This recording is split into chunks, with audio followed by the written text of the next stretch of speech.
শিলিগুড়ি মহকুমা ফাঁসিদেওয়া ব্লকের পেটকি সমাজবন্ধু ক্লাবের কালী মন্দিরের রাতের অন্ধকারে কে বা কারা তালা ভেঙে মায়ের গহনা সহ বেশ কিছু তামা ও পিতলের বাসনপত্র নিয়ে চম্পট। এরই পাশাপাশি মন্দিরের পাশে থাকা একটি চা বাগানের গোডাউনেও চুরি করে পালায় চোরের দল। সেই গোডাউন থেকে প্রায় 25,000 টাকার চা বাগানে দেওয়ার ওষুধ ও চা বাগানে স্প্রে করার একটি মেশিন চুরি করে নিয়ে যায়। জানা যায়, আজ মন্দিরের পুরোহিত পুজো দিতে এলে মন্দিরের দান বাক্স ও মন্দিরের দরজার তালা ভাঙা অবস্থায় দেখতে পান। এরপরই গ্রামের লোকজনকে ডেকে বিষয়টি দেখানোর পর খবর দেওয়া হয় ফাঁসিদেওয়া থানার পুলিশকে। খবর পেয়ে পুলিশ ঘটনাস্থলে এসে সমস্ত বিষয়টি তদন্ত শুরু করেছে। তবে মায়ের মন্দিরে থাকা দান বাক্সে প্রায় 20,000 টাকা নগদ ও মায়ের গায়ের পরনে কানের দুল, গলার মালা, হাতের চুড়ি ও বেশ কিছু সোনার গহনা চুরি করে নিয়ে যায়। মন্দিরের চুরির ঘটনায় রীতিমতো চাঞ্চল্য ছড়িয়ে পড়ে গোটা এলাকায়। তবে কে বা কারা এই ঘটনা ঘটালো সেটা এখনো জানা যায়নি। মন্দির কর্তৃপক্ষ জানায়, পুরোহিত পুজো দিতে আসলেই সমস্ত ঘটনা জানা যায়। মন্দিরের দান বাক্সে প্রায় 20,000 টাকার মতো পড়েছিল, সেটিও চুরি করে নিয়ে যায় চোরের দল। প্রত্যেক বছর বাৎসরিক পুজোর সময় এই দান বাক্সের টাকা দিয়ে দুস্থ গরিব বাচ্চাদের পড়াশুনো করার সামগ্রী কিনে দেওয়া হয়। এবছর সেটা হয়তো আর সম্ভব হবে না। এর পেছনে যারা রয়েছে তাদের কঠোর শাস্তিরও দাবি করেছেন তারা। আমি দেখতে পেলাম যে আমার বাগানে একটা স্প্রে মেশিন আর কিছু ওষুধ চুরি হয়ে গেছে। তো আমরা মন্দির দিকে খেয়াল করিনি। যখন মন্দিরে পুজো দিতে আসছে তখন দেখে যে দানপাত্র আছে, দানপাত্রের তালা ভাঙা, তারপর এটাকে কেটে ফেলেছে। মন্দির থেকে দানপাত্র থেকে কিছু টাকা পয়সা ছিল, সে সব টাকাগুলো নিয়ে গেছে। আর মার গলার ছিল, চুট ছিল আর কানের ছিল, ওগুলো সব নিয়ে গেছে। আর কিছু বাসনপত্র ছিল কাঁসার, সেগুলো পাওয়া যাচ্ছে না, সেগুলো চুরি হয়ে গেছে। তো আনুমানিক কত টাকা হতে পারে? আনুমানিক সোনা গয়না দিয়ে মোটামুটি 10-12 গ্রামের মতন সোনা হবে। আর দান বাক্সে আনুমানিক, আমরা তো বছরে একবার করে খুলি অনুষ্ঠানের সময়, এই টাকা দিয়ে আমরা দুস্থ শিশুদের কম্বল, তারপরে স্কুল ব্যাগ এই প্রদান করি। যে গতবারও খুলেছিল 18,000 টাকা মতন ছিল, পেয়েছি আমরা।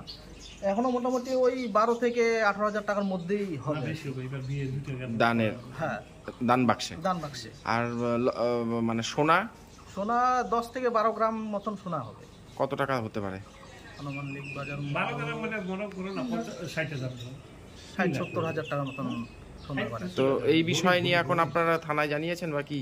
হ্যাঁ, থানা ইনকোয়ারি করে গেল, এখন আমরা গিয়ে ডায়েরি করব থানাতে। তো কি মনে হচ্ছে কারা চুরি করতে পারে? আমার তো মনে হয় যে যারা এই এলাকার কিছু সমাজ বিরোধী, হয়তো যারা জুয়া ঠোয়া বা নেশা ভাঙ করে, সেসব লোকেরই কাজ হবে এটা। কি নাম আপনার? আমার নাম নান্টু পাল। কোন জায়গা এটা? এটা পেটকি। আর সকালবেলা পুরোহিত আসলো পূজা দিবে বলে, আইসা থেকে তালা ভাঙা, ফট করে গ্রামে হামলা করলো যে মন্দিরে। তার ফার্স্টের দিকে শুনতে পারলো যে একজনের মেশিন চুরি হয়ে গেছে বাগানের। নন্তু পাল বলে যে ছেলেটা বললো মেশিন চুরি হয়েছে। তারপর একজন শুনে সাইকেল চুরি হয়ে গেছে।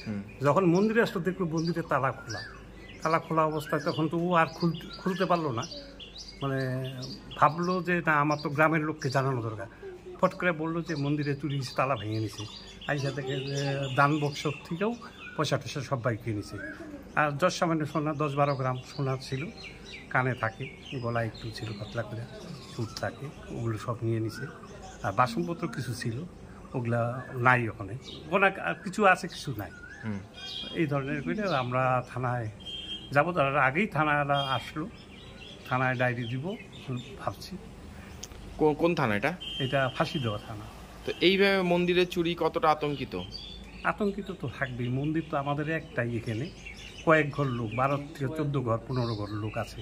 এর মধ্যেই মন্দির সন্ধ্যাবেলা একটু আরতি টারতি হয়, পূজাটা হইলে অনুষ্ঠানে। এই পয়সা দিয়ে আমরা আবার গরিবদের বস্ত্রদান, মনে করেন কাপড় টাপড়, ছোটো বাচ্চাদের ব্যাগ ট্যাগ দেওয়া হয়।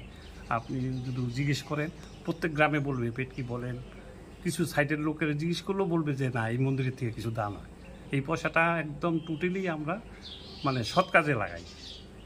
দানপত্রের টাকাটা এটা ওই কাজে লাগায়। আর যেটা পূজা হয় ওইটা আমাদের যে পাড়াপতি যারা আছে তারা পয়সা দিয়ে প্রসাদের ব্যবস্থা করা হয়। প্রায় 1,000-2,500 লোকে প্রসাদ খায়। এই অনুষ্ঠানটা কোন জায়গা এটা, কোন এটা মন্দির?